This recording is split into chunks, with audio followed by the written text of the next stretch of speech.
श्री परमात्मने नमः।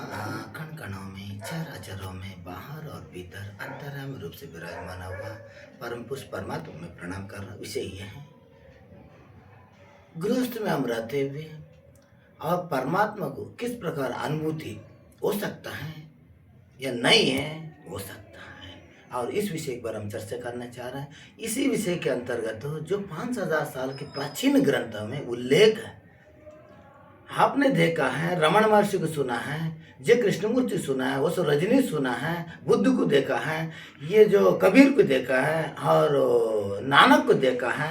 ये जो है, ये जो साधन करके आया है, ये 5000 साल जो प्राचीन ग्रंथ है, इसमें शिव ने पार्वती के लिए 112 विधि, ध्यान की विधियाँ बताया है। प्रश्न पूछता है पार्वती, प्रभु मैं जप नहीं जानते, तप नहीं जानू और अनुष्ठान नहीं जानू, ऐसा कोई विधि है परमात्मा को पाने के लिए? ये मैं कुछ नहीं करते, मैं गृहस्थी हूँ। अधिकांश लोग यही प्रश्न रहता है। भगत भी कहता है, महाराज आप तो योगी है, सन्यासी है, हम तो गृहस्थी हैं और संसार है, मेरा पत्नी है, बाल बच्चे, जमीन खेती नौकरी सब करना पड़ता है, फिर मेरे लिए कब समय में परमात्मा भजन करने के लिए?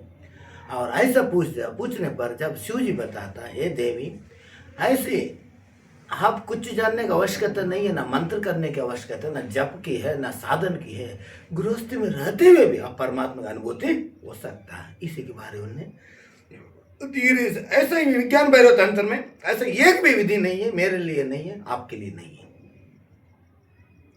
स्त्री हो, पुरुष हो, साधक हो, साध्वी हो, और साधारण गृहस्थी से लेके अब जिसने इसको अनुभव करने लगा, विशेष रूप से विज्ञान भैरव तंत्र में अपने शरीर के अंदर जो तंत्र को शोधन कराता, क्या कराता है?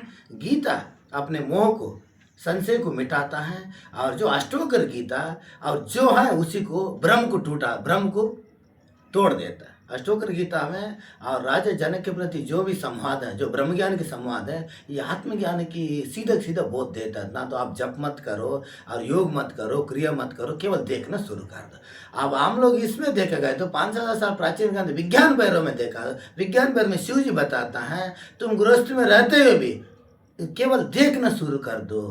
हाँ, काम, क्रोध, मद, मोह, ये जिस चीज़ है वो दिखाता नहीं है। किताब में वर्णन भी किया हो, आपने पढ़ भी लिया हो, अनुभव, इस विशेष रूप से देखना शुरू करो। इस अंतर्गत हम लोग धीरे धीरे एक आध विधि हम देखेंगे, गृहस्थी में रहते हुए किस प्रकार हम परमात्मा तक पहुंच सकते हैं। हमें इसमें से 112 विधि में से जो गृहस्थी के लिए उत्तम है, उत्तम से जो अति उत्तम है, वो विधि हम अभी देखेंगे। इसमें जो 52 की जो विधि है, जो विज्ञान भैरव तंत्र की जो 52 की विधि है, ये विधि बता रहा है, जब आपकी एक विचार उठे, दूसरा विचार शुरू ना हो, ऐसे एक बीच के खाली गैप को तुम देख लो। अब उदाहरण है, आपकी अब बैठा हुआ है घर, बैठने के बाद आपको विचार हो रहा है, भोजन करने का विचार हो रहा है, भोजन करना है।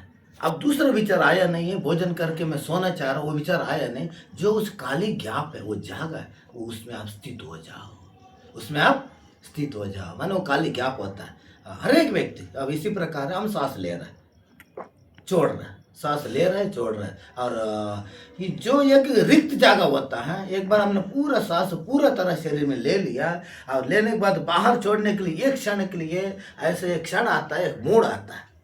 प्रत्येक मनुष्य के अंदर, स्त्री हो, पुरुष हो, और उसमें कोई लिंग भेद नहीं है, उसमें कोई जाति नहीं है, उसमें कोई धर्म नहीं है, प्रत्येक मनुष्य के अंदर भी होता है। और वो मर्म, वो रहस्य वही व्यक्ति जान पाता है। मेरा श्वास पूरी तरह बाहर आया है, एक क्षण के लिए वो रुकता है, और पूरी तरह अंदर गया, एक क्षण के लिए रुकता है। वो खाली जगह तुम केंद्र बिंदु बनाओ।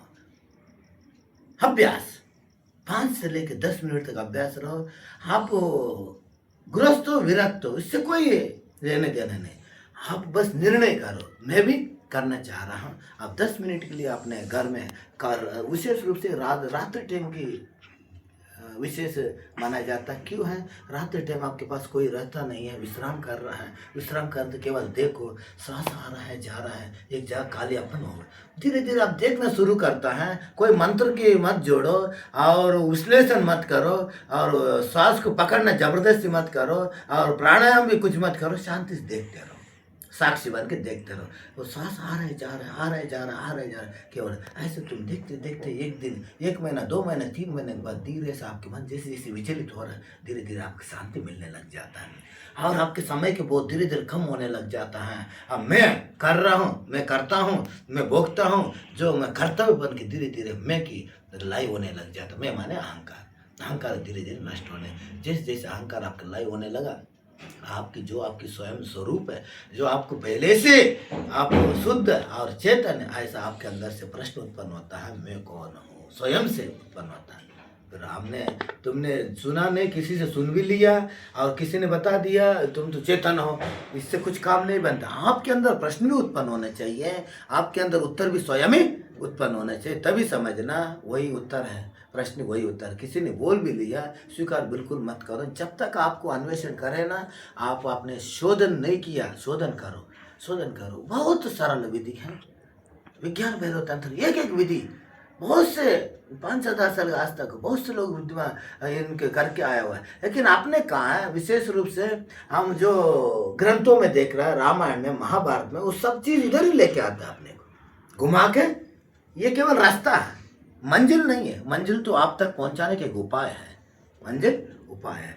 ओम श्री परमात्मा।